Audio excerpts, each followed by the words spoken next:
इस वीडियो में हम एक जासूस बनेंगे, लेकिन किसी मामूली जुर्म के नहीं, बल्कि समय के जासूस। प्रकृति ने अपने अंदर कुछ ऐसी रहस्यमयी घड़ियां छिपा रखी हैं, जिन्हें हम अपनी आंखों से नहीं देख सकते। आज हम जानेंगे कि कैसे वैज्ञानिक इन घड़ियों को पढ़कर कार्बन डेटिंग से पुरानी वस्तुओं की आयु पता करते हैं और यूरेनियम लेड डेटिंग से हमारी विशाल पृथ्वी की उम्र का पर्दाफाश करते हैं। जरा सोचिए, अगर किसी इंसान का जन्म प्रमाण पत्र न हो तो उसकी उम्र कैसे पता चलेगी? शायद चेहरे की झुर्रियों से।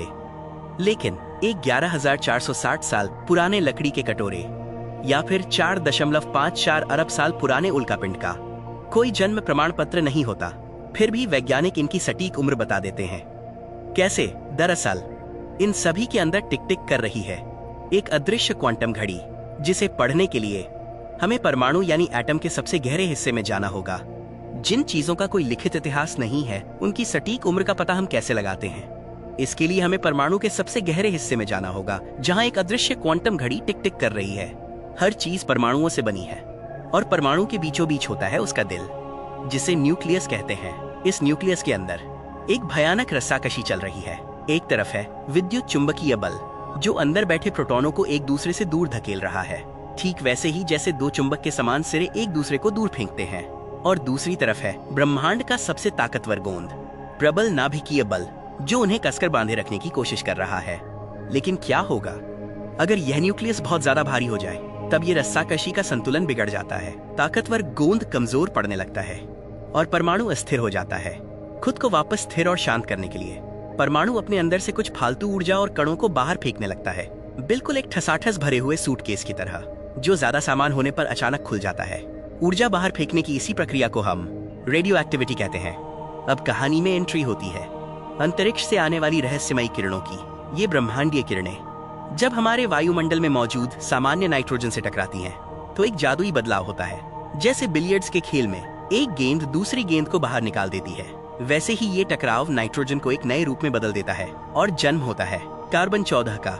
ये एक खास तरह का अस्थिर और रेडियो एक्टिव कार्बन है।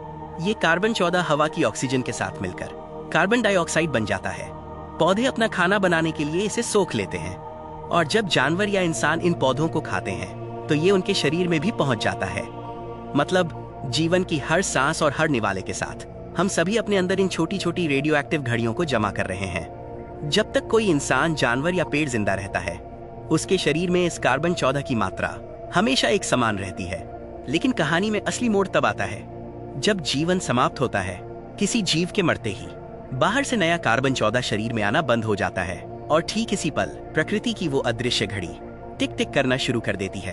क्योंकि कार्बन 14 अस्थिर है, इसलिए ये मरे हुए शरीर में धीरे धीरे टूटना यानी डिके होना शुरू कर देता है, बिल्कुल एक रेत घड़ी की तरह, जिसकी रेत नीचे गिरना शुरू हो गई हो। लेकिन ये टूटता कैसे है? यहाँ काम आता है प्रकृति का एक और बल, दुर्बल नाभिकीय बल। ये बल एक रूप बदलने वाले जादूगर की तरह है। ये कार्बन 14 के अंदर एक न्यूट्रॉन को प्रोटॉन में बदल देता है। इस जादुई बदलाव को बैलेंस करने के लिए एक इलेक्ट्रॉन बाहर निकलता है और हमारा अस्थिर रेडियो एक्टिव कार्बन 14 वापस एक शांत और स्थिर नाइट्रोजन 14 में बदल जाता है।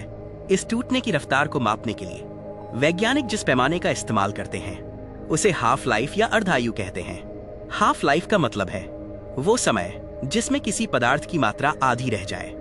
कार्बन 14 की हाफ लाइफ है 5,730 साल। यानी अगर आज किसी हड्डी में 100 ग्राम कार्बन 14 है, तो 5,730 साल बाद वो सिर्फ 50 ग्राम रह जाएगा। वैज्ञानिक इसी बची हुई मात्रा को नाप कर बता देते हैं कि कोई वस्तु कितनी पुरानी है। पर रुकिए, इस कार्बन घड़ी की एक बहुत बड़ी समस्या है। लगभग 50,000 साल बीत जाने के बाद मरे हुए जीव के अंदर इतना कम कार्बन 14 बचता है कि उसे मापना लगभग असंभव हो जाता है। जैसे रेत घड़ी की पूरी रेत गिर चुकी हो। तो सोचिए, करोड़ों साल पहले विलुप्त हो चुके डायनासोर या अरबों साल पुरानी पृथ्वी की उम्र कैसे पता चलती है? यहाँ कार्बन डेटिंग काम नहीं आती। इतने लंबे समय को नापने के लिए हमें एक लंबी रेस के घोड़े की जरूरत होती है, और प्रकृति ने हमें वो भी दिया है, यूरेनियम 238 के रूप में। ये बहुत ही धीरे धीरे टूटकर लेड 206 यानी शीशे में बदलता है। इसकी हाफ लाइफ है 4.47 अरब साल, जो लगभग हमारे सौर मंडल की उम्र के बराबर है। ये प्रकृति का एक परफेक्ट टाइम कैप्सूल है। जब ये क्रिस्टल गर्म लावे से बनता है, तो ये एक वीआईपी क्लब की तरह यूरेनियम को तो अंदर आने देता है, लेकिन लेड को पूरी तरह बाहर निकाल फेंकता है। यानी जब क्रिस्टल बनता है तो उसमें लेड शून्य होता है। आज जब वैज्ञानिक इन पुराने क्रिस्टलों के अंदर लेड पाते हैं तो उन्हें पक्का पता होता है कि ये यूरेनियम के टूटने से ही बना है। इसी से पृथ्वी की आयु लगभग 4.54 अरब साल निकाली गई है। तो प्रकृति के अंदर समय नापने की 2 अद्भुत घड़ियां छिपी हैं। एक है जैविक घड़ी यानी कार्बन 14, जो एक स्टॉप वॉच की तरह है और 50,000 साल तक की लकड़ी या हड्डियों को मापती है। और दूसरी है भूवैज्ञानिक घड़ी यानी यूरेनियम लेड, जो एक लंबे कैलेंडर की तरह है और अरबों साल पुराने पत्थरों और उल्का पिंडों की उम्र बताती है। अक्सर हम रेडियो एक्टिविटी का नाम सुनकर डर जाते हैं, लेकिन परमाणु की ये अस्थिरता कोई कमी या दोष नहीं है। असल में यही वो जादुई ऊर्जा है जो आसमान में तारों को रोशन रखती है और बेजान वस्तुओं के अंदर एक क्वांटम स्टॉपवॉच चलाकर छोड़ जाती है। रेडियो एक्टिविटी हमें बताती है कि हमारी कहानी असल में कितनी पुरानी है। अगर आपको समय के इस सफर में मजा आया हो और कुछ नया सीखने को मिला हो तो इस वीडियो को लाइक जरूर करें और विज्ञान के ऐसे ही अनसुलझे रहस्यों को जानने के लिए हमारे चैनल डिवाइन गुरुकुल को सब्सक्राइब करें। वीडियो देखने के लिए बहुत बहुत धन्यवाद।